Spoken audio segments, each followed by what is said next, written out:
കഴിഞ്ഞ ദിവസം American മാർക്കറ്റുകളെല്ലാം close ചെയ്തത് പോസിറ്റീവായിട്ടാണ്. അവിടെ FOMC മിനിറ്റ്സ് വന്നിരുന്നു. ട്രംപിന്റെ താരിഫ് മൂലം വീണ്ടും ഇൻഫ്ലേഷൻ ഉണ്ടാവാനുള്ള സാധ്യതയുണ്ട് എന്നാണ് അവർ പൊതുവെ വിലയിരുത്തുന്നത്. അത് ഇൻഫ്ലേഷൻ കൂടുന്നതിന് കാരണമാകും. അതുകൊണ്ട് പെട്ടെന്നൊരു ഇനിയൊരു റേറ്റ് കട്ട് ഉണ്ടാവില്ല എന്നുള്ളൊരു കമന്റ് അവരുടെ ഭാഗത്തു നിന്ന് ഉണ്ടായിട്ടുണ്ട്.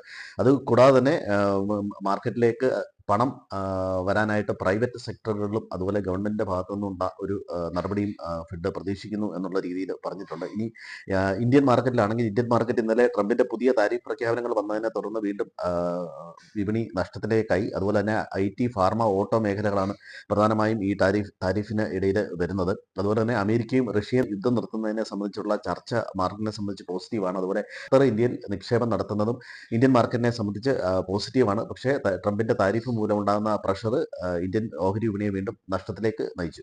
അതുപോലെ ഡിഫൻസ് മേഖലയിൽ ലൈസൻസിങ്ങും അതുപോലെ നിക്ഷേപ സൗഹൃദമാക്കുന്ന രീതിയിലുള്ള മാറ്റം വരുത്തുമെന്ന് പ്രതിരോധ സെക്രട്ടറി പറഞ്ഞത് ഡിഫൻസ് മേഖലയിലെ ഓഹരികൾക്കും നല്ല രീതിയിലുള്ള ഒരു ഉണർവുണ്ടായി. ഇത് ഷിപ്പിംഗ് അതുപോലെ ഡിഫൻസ് കമ്പനികളെല്ലാം ഇന്നലെ തിരിച്ച് കയറി. അതുപോലെ തന്നെ ഗോൾഡ്മാൻ സാക്സ് അമേരിക്കയിലെ ഇന്ത്യക്ക് ഏർപ്പെടുത്തുന്ന താരിഫുകൾ GDP-യിൽ ഒരു 0.6% കുറവുണ്ടാക്കും എന്നുള്ളതും മാർക്കറ്റിനെ സംബന്ധിച്ച് നെഗറ്റീവായി. RBIയുടെ മന്ത്ലി ബുള്ളറ്റിൻ ഇന്നലെ ഉണ്ടായിരുന്നു. Vehicle sales, air traffic, steel consumption, GST collection എന്നിവയൊക്കെ അടുത്ത ഈ വർഷം മധ്യത്തോടുകൂടി ബെറ്റർ ആവുന്നതും എന്നുള്ള കമന്റും ഉണ്ടായിരുന്നു. അത് ഇന്ത്യൻ മാർക്കറ്റിനെ സംബന്ധിച്ച് പോസിറ്റീവാണ്. ഫ്യൂച്ചേഴ്സ് ആൻഡ് ഓപ്ഷൻസ് പൊസിഷൻ നോക്കുകയാണെങ്കിൽ FISും ഡൊമസ്റ്റിക് ഇൻസ്റ്റിറ്റ്യൂഷൻസും അവരുടെ അതേ സ്റ്റാൻസിൽ തന്നെ തുടരുന്നതായിട്ടാണ് കാണുന്നത്.